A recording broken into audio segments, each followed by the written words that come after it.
எனவே ரெண்டு பக்கமும் தப்பு இருக்கு, ரெண்டு பக்கமும் தப்பு இருக்கு. ஆனா அதை விட்டுட்டு ஒரு சிலர் என்ன பண்றாங்கன்னா, கைக்கூலியை வாங்கிட்டு விஜய் தான் காரணம், விஜய் விஜய் விஜய் தான் கொன்னுட்டாரு, 41 பேரை கொன்னுட்டாரு, இறக்கல்லாம கொன்னுட்டாரு, கொன்னுட்டு சென்னைக்கு ஓடி போயிட்டாரு அப்படின்னு சொல்லி முட்டு கொடுத்து பார்த்துட்டாங்க.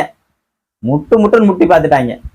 ஆனா இன்னைக்கு அந்த முட்டை புறா ஒரே பேட்டியில முடிச்சிட்டாரு அஜித் அவர்கள்.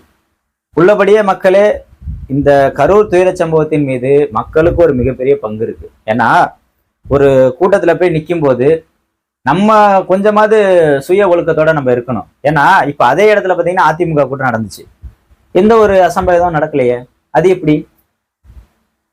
ஏன்னா அவங்க வந்தாங்க, நின்னாங்க, எடப்பாடி என்ன பேசுறாருன்னு பார்த்தாங்க. ஆனா நீங்க அப்படி கிடையாது.